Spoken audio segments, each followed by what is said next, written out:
Good morning. Welcome in, everybody. Welcome in to another show. Got a great episode lined up for you today. You are tuned in with Off the Record D. This is Eliminate the Gray. So you see it. Let me just give you a quick breakdown if this is your first time here. Eliminate the Gray with Off the Record D, where real sports live. Each week I break down the biggest stories in sports, giving you honest takes fueled by logic, life experience, and time spent in team sports. No hot takes for clicks, just real perspective. I call it how I see it. Whether it's breaking down a big game or calling out the media for how they spin this story, if you want sports talk with no agenda, you're in the right place.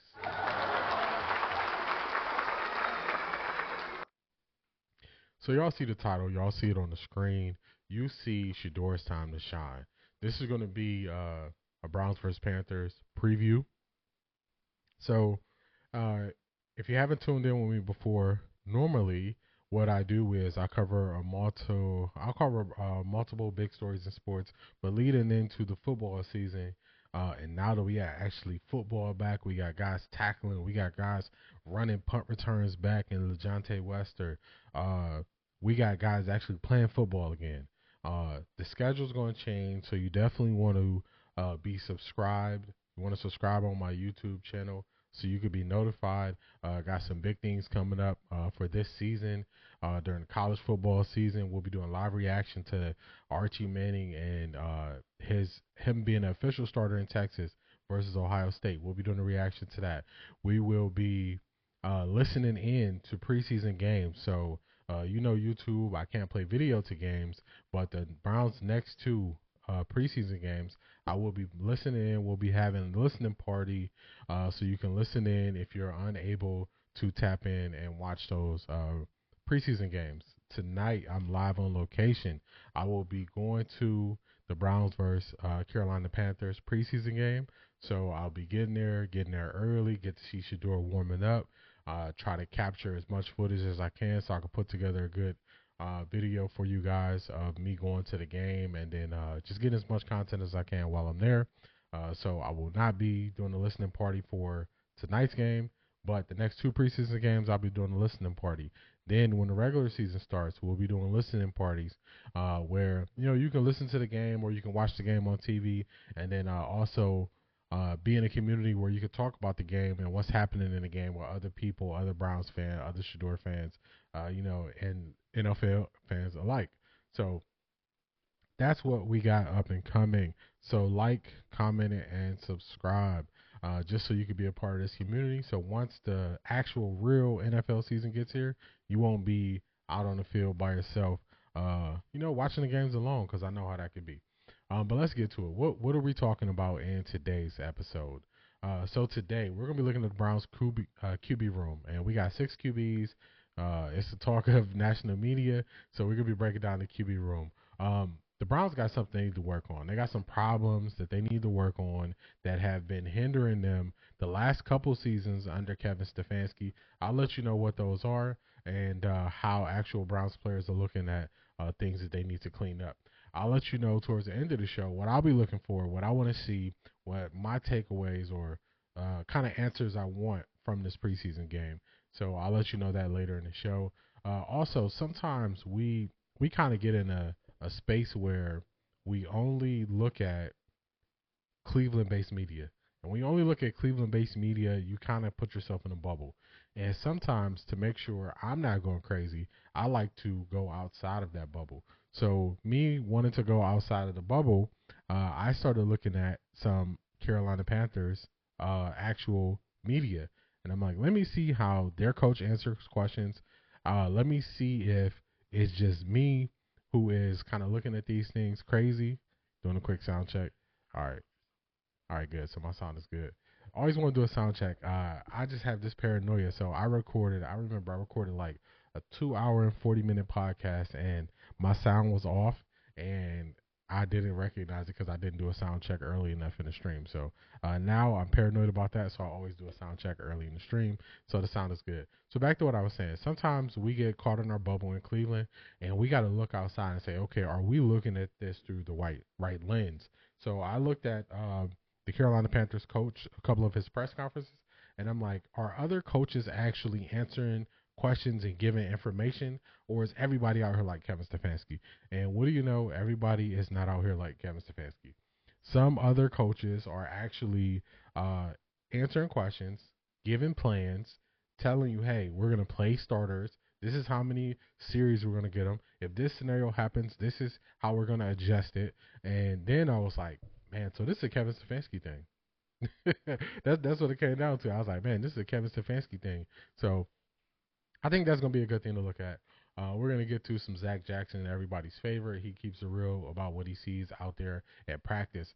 I wanted to go to the joint practice, but the Carolina Panthers are doing construction, and their practices are not open to the public this year. So, I wanted to get down there, wanted to, you get to that point where we got the QB tracker and we have all these different things, and we have the people who are covering the sports kind of losing credibility day by day. That word almost took me out. We have them losing it day by day. So nobody wants to listen to the Mary Kays. Nobody wants to listen to the Tony Grossies. We will actually want to put our eyes on the product and say, okay, is this what I see? Because they just don't. We don't like what they see because they don't see it clearly, and that's been proven early on. So I wanted to get down there, couldn't make it, but that's okay. We're going to get to the actual preseason game. Funny story is when the Browns drafted Shedeur, before they actually released who the preseason opponents were, I'm all in the Reddit chats. I'm all in the, trying to figure out if the Browns are going to be playing in Carolina, because I'm like, man, if they're playing in Carolina, I can make it to that game, even if it's during the preseason. So I got my tickets to this preseason game, really good seats. I got my tickets, I want to say April 30th. I got them early, April, May. I got my tickets. So it all worked out full swing. Now Shedeur's going to actually be starting and playing the bulk of the game. So it's working out pretty good for me. But that's enough of me yapping. Let's get this show going. So, like I said, I was looking at the Browns, and I was like, man, Kevin Stefanski doesn't talk enough. So let me see if this is how all coaches operate. So I just started looking at the Browns' opponent. I'm just going to do this real quickly, show you one quick question to answer from the Carolina Panthers coach, Dave Canales, and we're just going to do a little compare and contrast based on what we see from Kevin Stefanski every single press conference. So let's get it. Let's get this thing going. And for Houston, so yeah. Friday wasn't in the works then. No, Friday was, yeah. But the plan was to play the starters in the first two games. Mm-hmm. Dave, it looked like Bryce threw the ball pretty well out there today. I know you have to probably go back and look at it, but what stood out to you, if anything? Oh, yeah, just finding his guys down the field, guys being available to him. I think the 7-on-7 period, they weren't on the same page a couple times. And so there's something that we can kind of work through. But, I just loved, the bounce back plays. The Browns are pros too. They made some plays out there, and just a highlight to see that front. It's a pretty good front, adding Mason Graham inside, of course. Myles Garrett was out there. And so just loved the physical style play that was happening. But Bryce was able to find some opportunities down the field. And we looked a little leggy. We got after it yesterday. I'll be honest. We looked a little leggy at first, but the guys kind of got going in the practice. And, of course, just competition brings out the best in the guys. What does leggy mean? Oh, just, when you go back-to-back practice days. We had a good one yesterday in the rain, yes. Oh, okay. So just She asked a question I was thinking, I'm like, dang, I never heard the term leggy before. So glad she asked that question. But you see it there really quickly. He gave his plan. All right, my starters are going to play in the first two preseason games. In another press conference, he's saying basically they're going to play the first two series. If they go 2-3 and outs, he might even get them in for a third series. He wants his starters to get 8 to 12 actual plays of game reps. So I'm looking at this, and I'm like, if you can just say this, and then I start looking around the league last night as we had games. Cincinnati Bengals playing starters. Philadelphia Eagles didn't play starters. That's okay. They're Super Bowl champs. So they are in a different timeline. But teams who have started slow in the past, they are using this as an opportunity to get their guys going and get their guys ready. So you don't really get that much of an advantage by saying, hey, my starters are going to play. It's the preseason. So they just get to go up against another team, see different colored jerseys, and actually go hit and tackle some guys. So this is going to me, this is a knock on Kevin Stefanski being so vague in press conferences. And if he would just come out, like I called it a couple weeks ago, everybody's starting to see it now. At first, people disagree with me. I said, this is not a quarterback competition. He should pick his number one, his number two, and let those guys start playing and start to kind of build up that camaraderie on the field and that understanding, get that timing down. And people were kind of like, no, it's a QB competition. At some point, you got to make the decision. You can't keep putting the decision off, because the longer you put the decision off, you have outside factors that determine how that's going to go. And we're already seeing that. We got outside factors with Kenny Pickett, who, for whatever reason, the Browns wanted to start. He is injured. You have Dylan Gabriel injured. So you have these outside factors. So the longer you're waiting to make these decisions and put clear-cut processes in, you only make things more difficult for yourself. And that's what I saw Kevin Stefanski doing. And now I got pushback immediately when I said it. But now 3 weeks later, everybody is saying, man, they just need to name a starter so that we can kind of stop dealing with this stuff. So when you don't name a starter, because I used the Giants as an example. The Giants came out, Russell Wilson is a starter.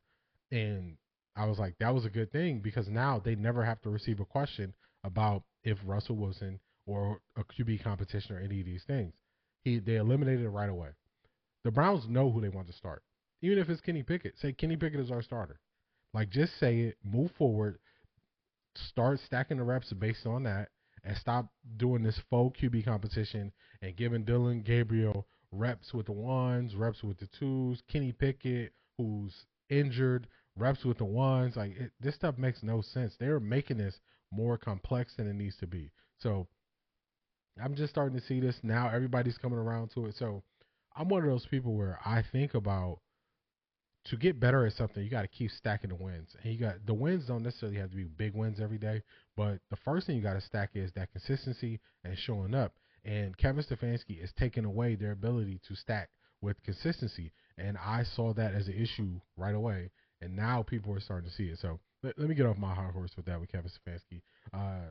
We got Joe Flacco here. Joe Flacco is going to speak to him wanting he wants to win the job, but also he just wants the refs to be solid, because it can kind of throw you off. I got 2 clips from him.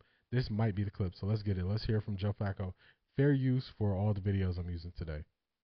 Biggest thing, I think it's been a point of emphasis for us, like this camp, pre-snap penalties. You know, like sometimes the stuff during the snap, like when you're playing, you know, it's the pre-snap ones is the one that we can control. It's all mental, and I think we did have some of those today. And like I said, it's been a point of emphasis for us throughout the whole camp. So to come out here and get against another team where maybe you're a little bit more revved up, that I think that showed today. So we need to, you know, just need to refine a little bit, and this is probably a good environment for that, because it allows you to realize, like, man, maybe I went a little overboard, and it allows you to kind of, the next time you're faced with that, to relax a little bit more and just go play your game.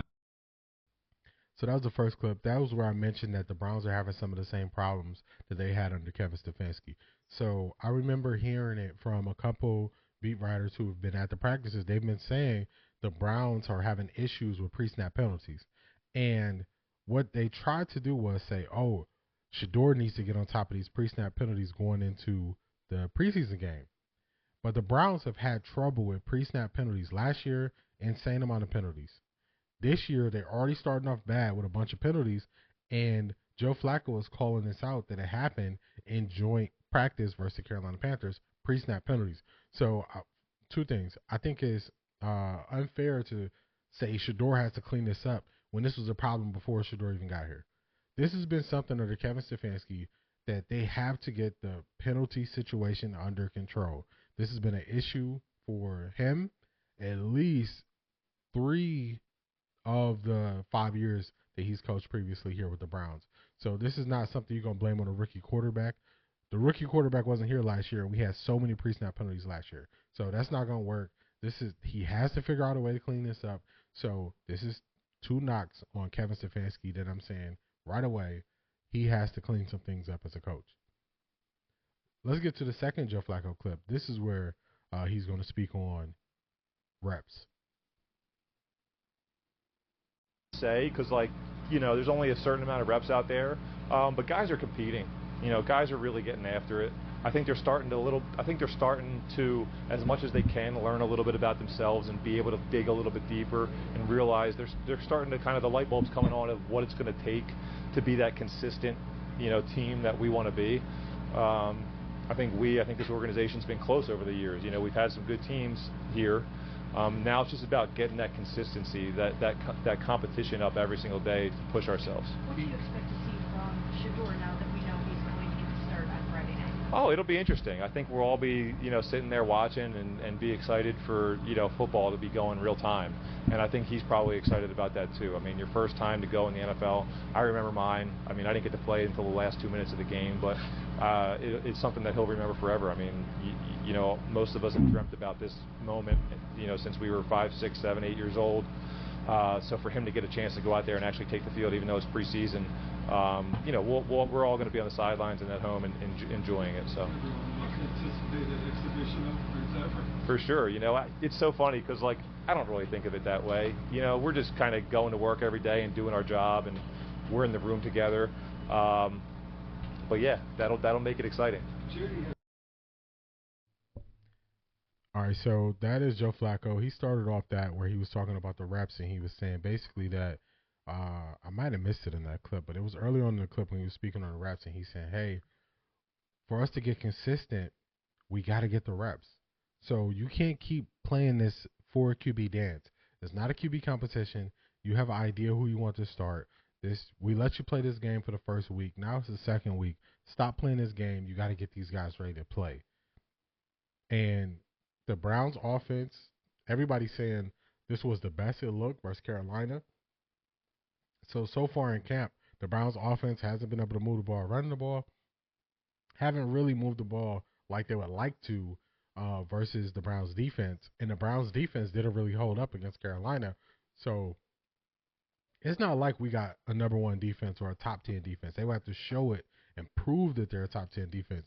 But the offense is clearly behind, and some of that is due to how Kevin Stefanski has decided to run this quarterback competition and how he's decided to keep juggling things. He's adding extra layers of complexity that don't need to be there. And when you do that, you will face penalties.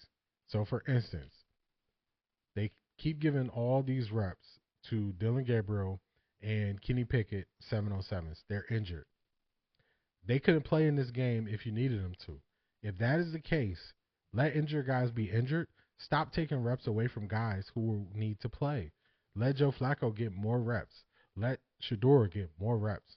In 7-on-7s, let them get them reps. Let them build up that confidence. So to keep giving 7-on-7 reps to guys who are injured makes no sense. And that's one of those things where it's like, that's a Kevin Stefanski thing. That doesn't matter about, that's all his decision, and that's a bad decision. And I'm calling it out early. I'm not waiting until we get the bad result. I'm calling it out early. So that's a Kevin Stefanski issue. So now let's get to a big story this week of how Shedeur is actually getting this opportunity and how people are viewing it. So what people are doing is people try to box people in. So they want to. Let me just get this pulled up. We all would like to see. Let me pause this. This is Louis Riddick. So what people want to do is people want to take Louis Riddick, and he's worked in front offices. He played in the NFL. People just want to throw him into the Shedeur Sanders camp. So anything he says, if they want to write it off, they'll say he's Team Shedeur.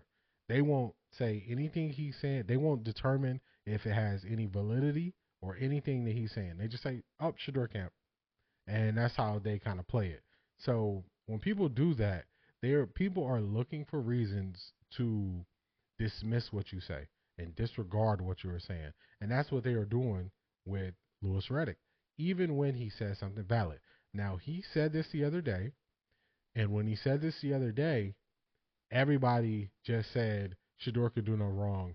He's calling out the Browns. But listen, what people didn't do is people responded to what they thought he said without even listening fully to what he said. So here it is. Let's play it, and we'll respond to it after he completes his thought.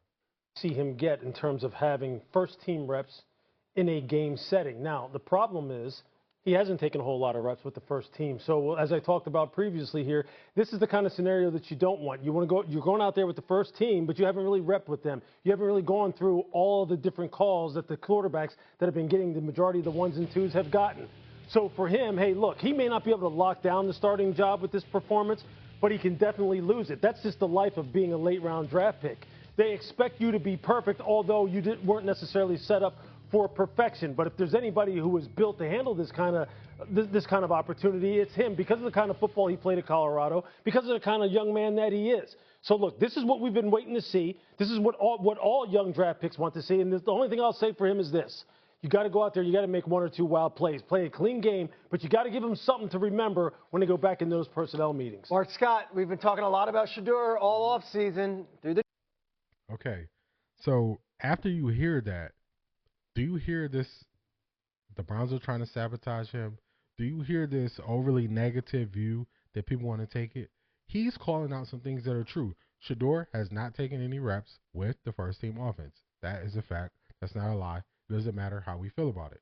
The second thing he said was he's not being set up for perfection based on how he's getting this opportunity. That's a fact. He's going to go against starters, and he's going to be going in with the twos. That's not set up for perfection. If anything, I would say Joe Flacco or even Dylan Gabriel have been more set up to play against another team's starters than Shedeur. So that's a fact. Thirdly, what did he say? But you have to make the most of the opportunity you're given, make the most of the situation, and you have to perform. Okay, that's a fact. Nobody will question that Shedeur has to perform and take advantage of his opportunity. And then lastly, he said, look at what he did in Colorado. And in Colorado, if anybody could do this, it's Shedeur. So where is this insanely negative view that people are saying based on what he said? I don't think he said anything crazy. Like, people, that's why when people want to box people in, it's because they want to box you in to disregard what you're saying, even when you say something valid. So I'm not a person that lets people just put me in boxes, because that's a way for them to just make whatever you say invalid. That's what they're trying to do. That's their goal. That's their intentions. So I don't let people put me in boxes. If I put a box on myself, I'll put the box on myself. But I'm not going to let somebody out there put a box on me and then I just accept that. It's not happening. So I don't think it was that bad. This show is moving right along. This is not going to be a super long show. I got to get ready for, my plans and get into the game and all that stuff. So this is not going to be a super long show. But I did just want to go back to something that I was doing last year by giving y'all like a pregame show, because I'm not going to be able to do the normal pregame show. I used to go live 45 minutes before kickoff, and I can't do that clearly. So I'm giving y'all the show early. But let's move this forward. So even Adam the Bull, I was watching UCSS, and actually, you know what? Let me pull it up for y'all, because Adam the Bull was one of those people who was ready. There we go. Adam the Bull was one of those people. He was ready to just dismiss whatever people were saying, and once he heard what Zach Jackson said, he changed his mind. Like, oh, so what people are saying is valid. So instead of me trying to recap what he said, let me just find what he said and bring it to you. Let's see. How long ago did he say this? I believe it is here. So the Browns are in Carolina, guys. Practice going. Okay, yes, I believe it is here. So here we go. So this is going to be Bull and Jason. And instead of me just trying to just kind of jump through what they said, let me actually show you what they said. Put the speed I already got on 1.25. Y'all know I don't watch nothing. If you've been listening to me, you know I don't watch nothing on regular speed. So whoops. You said the plan all along was. Hold on. Hey. Let's do this. Let me clean this up for y'all real quick, because we got stuff popping up that we don't need anymore. And there we go. Clean this up. Okay. Let's get rid of Chrome. Here we go. At some point, they're going to say we're going to find a spot, but I'm going to let y'all hear it. Going on as we speak. Apparently, it's really bad weather in Charlotte, North Carolina right now. There's been a lot of talk of rain, but they are practicing. Kenny Pickett and Dylan Gabriel are all not going to play. Of course, the idiots that were getting worked up about them signing Tyler Huntley, which we talked about yesterday. I didn't get that either. I didn't. It was so bizarre. Well, because there was this idea, I guess, that he was going to take reps away from. You guys talk about it. We don't have to. You can't have Shedeur play an entire preseason game, and he's a little banged up too. So the idea that they were going to play him for an entire preseason game is silly. Like, guys got hurt. You had to sign somebody. Of course. Why is that a big? Fans getting upset is one thing. I saw a couple of media members talking about it. I was like, this is nuts. I called Zach yesterday. I'm like, hey, like seriously, what am I missing? Yeah. And he said like it's more the spectacle that they have 5 quarterbacks on the roster sure, now. They have to go and it's the Browns being the Browns. And it's easy to pick on the Browns. They're an easy punch line. Yes. But when 2 of your quarterbacks go down and you're not going to play Flacco in the open, like what are you going to do? You got to sign somebody. Like I thought it was really overblown and much about nothing. He's going to be here for a couple of weeks. When they all get healthy, probably he's going to be gone, and that's going to be that. I saw a clip of Dustin talking on your show. I thought it was great. Like it's a win-win for both sides. Of course, you're right. He's going to get an opportunity. Maybe somebody will pick him up as a second or third quarterback because he plays in this preseason game. And for them, they know him. He knows them. They know him. He was here last camp. Although I don't know how much this playbook resembles last year's playbook. True, but at least he has a little bit of a relationship. Against the #1 caliber defense in Carolina, as opposed to Shedeur, who's going to get the start on Friday. And I'm thrilled to see what Shedeur can do against Carolina's ones, because Dave Canales, their head coach, did say the starters are going to play a series or two in each of the first 2 preseason games. In this, and they're setting up a lot of it. They've caused this. They invited. I said those meaningful reps. So when you're trying to divvy it up, Shedeur's going to end up with more overall reps, considering he's going to play, in my opinion, about a half, maybe even a little more football. And Joe Flacco's not going to be in uniform on Friday. But for this particular joint practice, it's about getting your team ready for week 1 of the regular season, not necessarily week 1 of the preseason. And week 1 of the regular season, I'd be shocked if Joe Flacco isn't the starting quarterback. I don't understand how we got to the point where there has to be a good guy and a bad guy and everything. So I want to pause it here. They're about to get to the point that I wanted y'all to hear. So everybody says that Kevin Stefanski could potentially be on the hot seat. They don't know if he's a good or bad coach. So why should we just take what he says as law? What capital has he, what capital or grace has he earned through his performance when basically he is a 500 coach? Yeah, I mean, he's better than a lot of coaches for the Browns, but he's a 500 coach. So he doesn't have this built-in cachet where you would say we're just gonna follow him blindly. So last year, through whoever's decision it was, people were sounding alarms. Deshaun Watson doesn't look good. We were supposed to follow him blindly, and we were following him blindly last year based on what he did 2 years ago, and then we're following him blindly for what he did 2 years prior to that. So where is it where Kevin Stefanski can't make a mistake? I was even having a conversation with someone in my comments, and I was saying, hey, is Kevin Stefanski above making mistakes? Because I was questioning decisions that he made. And as you watch this thing long enough, you will see there are points where people can make mistakes, regardless of how much experience that they have. When the Patriots decided to get rid of Tom Brady, it was a mistake. Everybody says Belichick is the greatest coach or up there with the greatest coaches of all times. When they got rid of Tom Brady, he still had life left in him. They made a mistake. That was a mistake. You can call out the mistakes that even great people make when they make them. And that's where people are trying to give them grace, where it's like, oh, well, we just got to believe Kevin Stefanski. Kind of not really. I mean, yeah, we've went to the playoffs twice, but he's still just 500. We got smacked in the playoffs versus the Texans, and then versus the Steelers, we won. We beat them from the first snap during the pandemic. So, yeah, he had his wins, but we were winning. We had a chance to win on the final drive against Kansas City when Baker went to the playoffs, and we lost. And we let a backup come in and beat us. Because remember, Myles Garrett tackled Patrick Mahomes. Patrick Mahomes ended up getting hurt and missed the rest of the game. So a backup came in and beat us. So it's not like he has all this cachet. He's not a coach that has taken the team to a Super Bowl. He's not a coach that has, went on these multiple deep playoff runs. He can be questioned. And they were dismissing it as it was happening, and they're about to dismiss it here. So let me get off my high horse. Here it is. Like, it can't just be, you know what I mean? Like, It's the Browns are always the bad guy. Yeah, the Browns are always the bad guy in this, and they're setting up. A lot of it they've caused this. They invited. I said the other day they invited this in Right. when they did what they did at the draft. But like, okay, so because I was thinking yesterday, well, Shedeur has to start, right? Shedeur has to start the game, and then I heard Mary Kay say, you know, maybe you start Huntley because you don't want to throw Shedeur in against the ones when he hasn't had those reps yet. So let Huntley take the brunt of it, almost as a sacrificial lamb. So that line of thinking right there, Huntley, at that point, will not even been back with the Browns for 48 hours, and they're saying put him in above Shedeur. And you're saying that wouldn't be doing Shedeur wrong. What are you, like, a lot of times when people ruin these young quarterbacks, they crush their confidence. Let's use Bryce Young as a case study.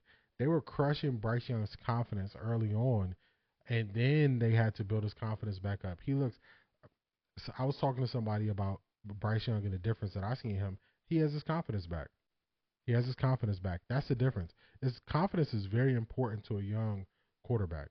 So how would you be? That would definitely be hurting him. If you say, yeah, you've been here ever since the draft, putting in work, progressing, getting better, and we're going to sign somebody in 48 hours, we're just going to jump them ahead of you when we already got you fourth on the depth chart, when you have been, if you haven't outperformed nobody else, you outperformed Dylan Gabriel. Just that thought process to say that would make sense shows that you are going to overlook some things that would be negative to said player. So let's keep it going. And then when Carolina pulls its starters, then you can put Shedeur in. I thought, all right, that makes a little bit of sense. But for all the people they're screaming about Shedeur and you're setting him up to fail, and I heard Louis Riddick is so clouded on this because of his relationship with Dion. Like, every day he gets on and screams about how the Browns are setting up Shedeur to fail. I'm like, would you be saying that about Riley Leonard in Indianapolis if the Colts were starting him? Would you be saying that about Kyle McCord if he was starting? Would you be saying that about Quinn Ewers if the Dolphins were What I starting don't get about that is the complaint's been he's not getting any opportunity. Now he's getting an opportunity. They're not rushing him. Now he's getting the opportunity. And now you haven't prepared him for it. It's bad either way. So I don't understand. Can you imagine had they started Tyler Huntley? So that's where they're making a mistake. See, I played the Louis Riddick clip for y'all first. That was intentional. That was so y'all can hear what he actually said. We broke down all the things Louis Riddick said. Nothing was off base. But then you have Jason who's just dismissing. He's dismissing whatever Louis Riddick said. And this is where you get into that problem where, on one hand, you can understand why they shouldn't start Shedeur over a guy they signed 48 hours ago. But at the same time, you can't understand that this isn't ideal circumstances for Shedeur to get the opportunity. That's what everybody is saying. I think they are wrong for using the sabotage word. We heard Louis Riddick. I played this whole thought. He didn't say the Browns were sabotaging him. That is fans who were saying they're sabotaging him, and Stephen A. Smith said they're sabotaging him. But you specifically said Louis Riddick. Louis Riddick never said they were sabotaging him. He's saying it's not ideal, but Shedeur has to make the best of it. And I believe they would even agree with that. So this is where these guys, I'm telling you, I called it out with Rob Parker, and I'm saying, hey, they're not watching the guys play. That's the issue. He clearly either did not comprehend the full thing of what Louis Riddick said, or he didn't watch the whole thing. He watched the 20-second clip. One or the other. And I'm going to say Jason, I don't think Jason is not a smart guy, so I'm going to say he watched a snippet of what Louis Riddick said and didn't watch the full thing. That's the only way he can come to that conclusion. So this brought y'all up to speed to this is actually, let me play what Bull is going to say, and then let's get to what Bull said the very next day. What the cries would be of, look, he still can't even get the opportunity. And now he is going to start. And if he doesn't play well, it's, well, you set him up to like, the Browns can't win under any circumstance, no matter what they do. And for the record, I hope the kid goes out and balls. I want to see him play incredibly well. I want to see him grab hold of this job and never let go for the next 15 years. Like, that's what I think the Browns would love to see that. I think fans would love to see that. I think we would love to see that. We would love to see this kid take all the opportunity. So I think these guys are being disingenuous when they say that the Browns can't win. The Browns created this. So the Browns put themselves in a lose-lose situation, and then they handled it in a lose-lose way, and then now we're supposed to have sympathy for how the Browns have created this whole situation. I always said, if they believed in Gabriel so much, they should have never took Shedeur. But clearly they didn't believe in Gabriel enough to take Shedeur. Then, prior to that, they went and got Kenny Pickett, and it's always, when you have guys in the NFL, the worst thing that can happen to them who are decision makers is they can go against everything that's conventional for football wisdom and think they know better than everybody else. So one thing they did was, Kenny Pickett, it has to be something there. It's nothing there. It's nothing there. Now they're looking at Dillon Gabriel. He's short, but man, oh man, he threw the most passes. He played 6 years. Every time he potentially could have had a QB competition, he went to another school. And they think they're going to be the ones to unlock that without catering the entire offense to him.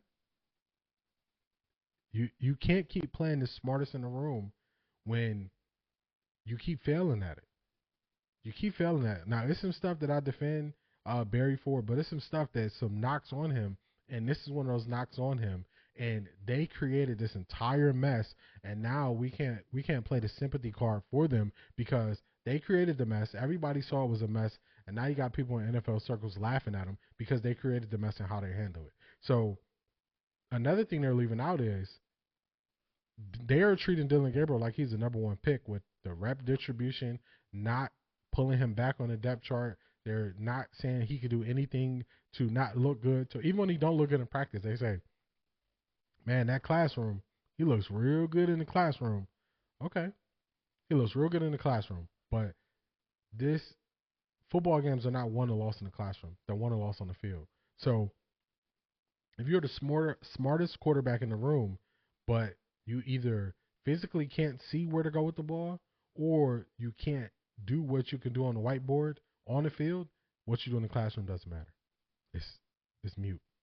So they created this. I'm not going to have no sympathy for him, but that was what they were saying. And now let's listen to how Bull switched it up when he actually heard from Zach Jackson, who was there. See, when you have guys who are just speaking from the outside, they're not there.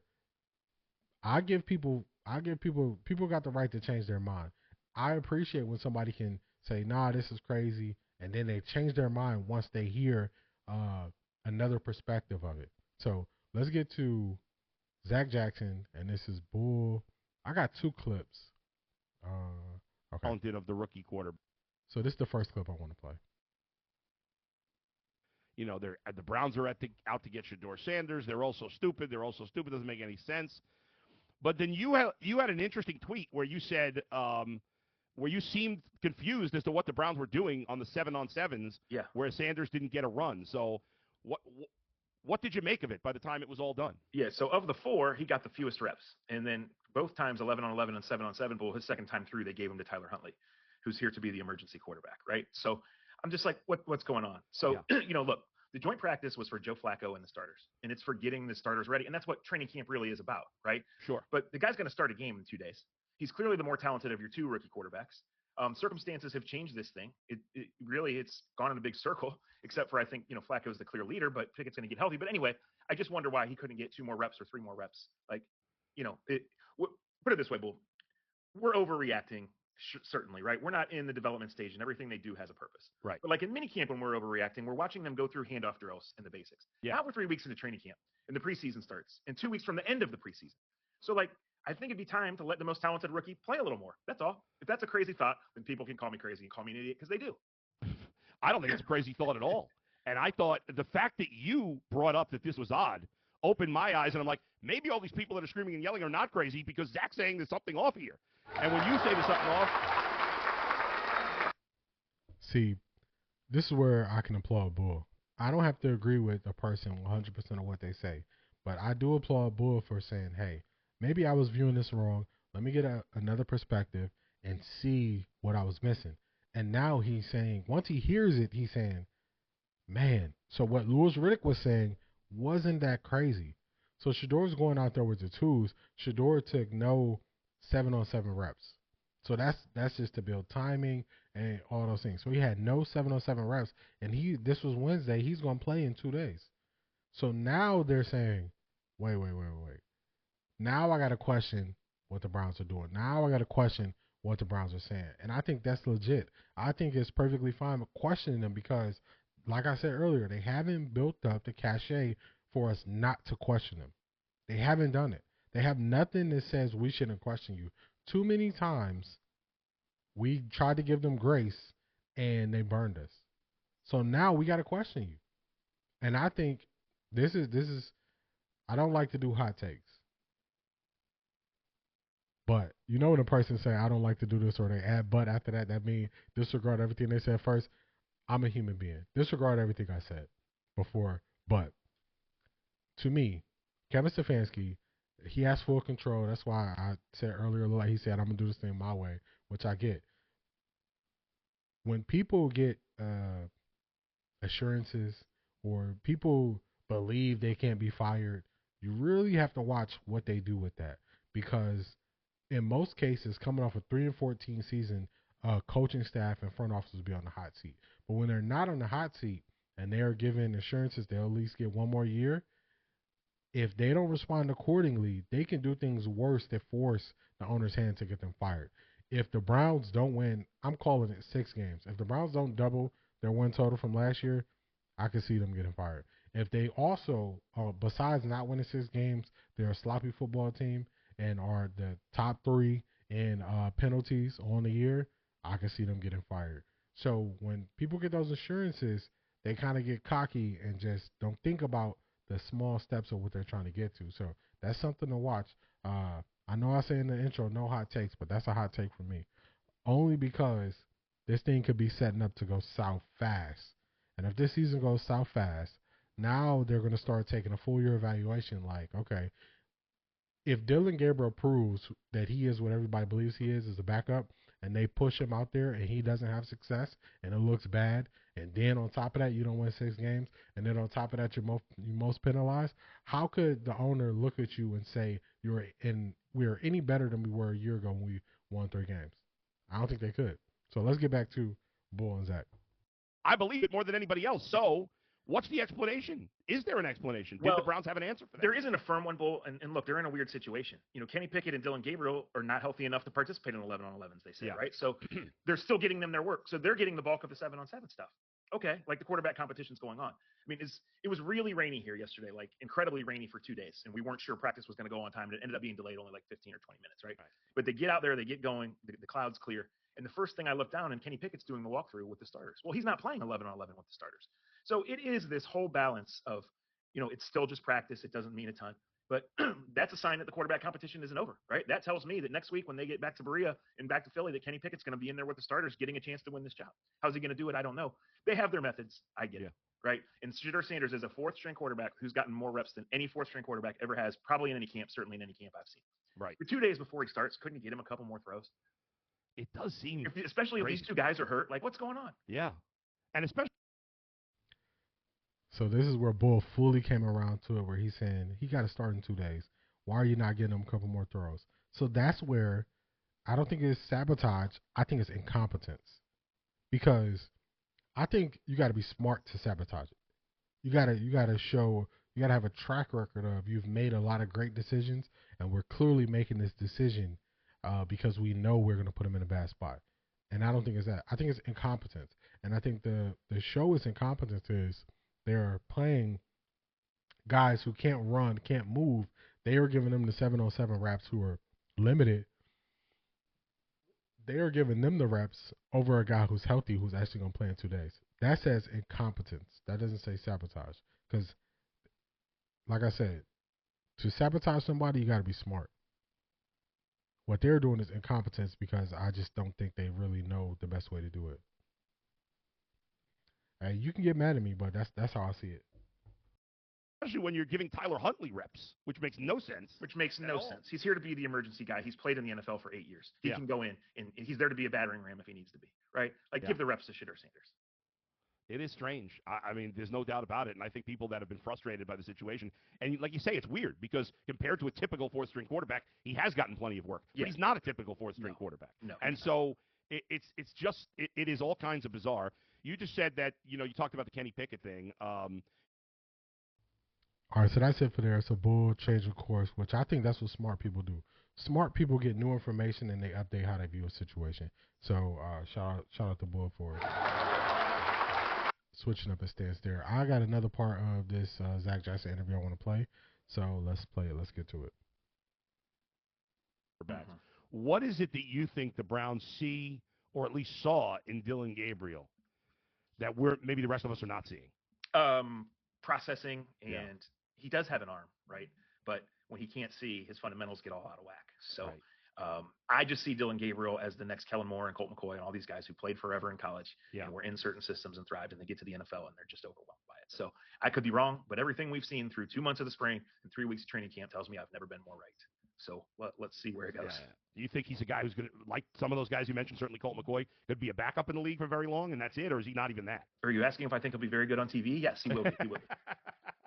Yeah. All right, Zach, next week is going to be interesting. There, obviously, the scrimmage against Philly, that'll be fun. Thanks for joining me again today, and we'll talk to you again soon. All right, thanks, Paul. All right, Zach Jackson from The Athletic. He just does such a great job of covering the Browns, and he gives us the real deal, man. There's no BS with Zach. He gives you the straight skinny, and he's telling you, listen, I've been poo-pooing the people. Listen, the Browns are not trying to sabotage Shedeur Sanders, but I've been poo-pooing a lot of the conversation about, how they're handling the Shedeur Sanders situation. And listen, they're doing some things well, but it is head-scratching why you give some reps in practice to Tyler Huntley instead of Shedeur Sanders. That doesn't make any – there's no reasonable explanation for that. And, yes, you're getting – these scrimmages are more about getting ready for the regular season than the playoffs. Than the preseason game. But he's still going to play this preseason game. It would help for him to get more reps here. It is quite strange. So I don't know. I'm not sure exactly what the Browns are thinking here. All right, let me wrap up with some chat messages from you folks if you haven't done so. All right, so shout out to Bull for switching it up at the very end there and just seeing kind of the flaw in his ways and moving forward. So let's see. Let's switch this thing over. All right, so this is Bank of America Stadium. I want to see the rosters because I want to. Let's see. So we see who's out. None of these guys are playing right here. I don't even know why they have them listed. Kevin Stefanski said those guys weren't playing. So let's see. I want to tell y'all what I'm looking for to see. So what I want to see from the rookies, of course. I want to see Shedeur handle the offense. I want to see Shedeur do well. I want to see him look comfortable. I don't think he needs to be Superman. I don't think he needs to try to, save the day or anything like that. I just think he needs to run a comfortable offense. I think he needs to make some good reads, and I think he'll be fine. I want to see Dylan Sampson. I want to see him go up against other NFL guys. I don't mind that he's small. All running backs don't have to be Derrick Henry, 6'2", 220. All of them don't need to be that. So I want to see Dylan Sampson. I want to see Mason Graham. I want to see if he is adjusting to being a D tackle that kind of holds up the pocket to being a D tackle who is aggressive and who is working to collapse the pocket and get to the quarterback. So that's going to be a change for him. Carson Schlesinger, I want to see him. I want to see his speed because at first, when we first drafted him, everybody said he was small. Now everybody's saying he's not small, and they're saying he is all over the field. So I want to see him up close. I want to see his speed. Also, I'm going to be close enough so when guys are coming out the tunnel and guys are on warm-ups, I'm going early enough so I can see all those things to actually see the size. So I want to see Dylan Gabriel standing next to, his teammates and stuff like that. That's what I want to see because, when you hear people say these things and they say, oh, this guy's short, this guy's that. I want to see him around other NFL players and see if it makes sense. So definitely look forward to seeing that. Another thing that's non-Browns, but LeJohntay Wester, he looked really good for Baltimore last night. I want to see how Jimmy Horn looks. Jimmy Horn should get a lot of run. The Carolina Panthers have a very deep receiver room, so I want to see how they use Jimmy Horn. I want to see if he's going to be one of their first step returning kicks or returning punts, see how they use him. So those are going to be some of the things that I'm going to be looking at, and those are going to be some of the things I'm going to be looking for. So those are my takeaways. That's what I want to see. Thank you all for tuning in. Thank you all for being here. Going into the football season, you want to be subscribed to the channel on YouTube so you can see when I'll be going live. I try to get my stuff scheduled at least 12 hours out when I'm going to do my next live stream. I won't be doing a post game tonight because when the game will end and when I'll get home and from traffic and all that stuff. But the post game will be tomorrow, 10 a.m. normal time. I'll do the post game, and we'll be recapping everything we saw. We'll be going through what I saw from Shedeur, what I saw from the other guys I named, how well they did. We'll be seeing how guys interact on the sideline. So I want to see all those things. All those things are important to me. So that's what I'll be looking for. So make sure you like, comment, subscribe for that. Also, a couple weeks ago, I challenged. Let's see if we can get it pulled up here. A couple weeks ago, I challenged the YouTube. I challenged my guys on YouTube to, at the time, let me get this higher so you can see it. So more than, I believe it was 95% of the people watching were not subscribed. So it was a 95-5 ratio. We got that ratio to a 87-12. So, you know, we're moving the ball down the field. We're doing things right. But we want to get more people subscribed to the channel. So if you are watching the content, the views are definitely up. The activity is up. So if you're watching the content, if you're listening to the podcast, definitely subscribe to the YouTube channel. And then also, Eliminate the Gray podcast. Eliminate the Gray is the official name for the pod. Let's see. Normally, I don't have to do these things on the spot, but let's get to it. Let me change this up for y'all real quick. I had a post on my community tab. I want to show y'all all the behind the scenes on my YouTube. Let's pull this post up. Check out the post. No, that's not what we want to see. All right, so here it is right here. It's not letting me move this thing up higher. Hold on. Let's get to the actual post. This might make it better.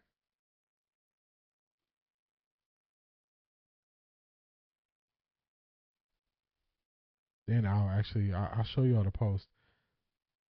Let's do this. All right, so y'all see it. We doing this thing live. Normally, I don't have to. Normally, I'm not looking at my own account, so it's just kind of funny. Let's see, playlist. Here we go. All right, so I found it for y'all. Let's get it back up for you. Okay, so this is what the podcast looks like on YouTube, but you can get the podcast anywhere you listen to your podcast. So even though this was a short podcast we did today, I'm going to get this thing out. I should have it up in like the next hour or so you can still listen pre-game just to get you ready for the game today. And this is what it looks like right here on the screen. Eliminate the Gray off the record D. So when you're on YouTube, this is what it will look like. We got the transcripts, so we got closed caption available to you. We also have timestamps so you could jump to the topics that you want to see. So today's podcast, I'll get that thing up for you so you can go ahead and listen to it. So thank you all for being here. Thank you all for tapping in. It's been a great show. Definitely looking forward to the game tonight. I'll catch y'all in the next one. Peace.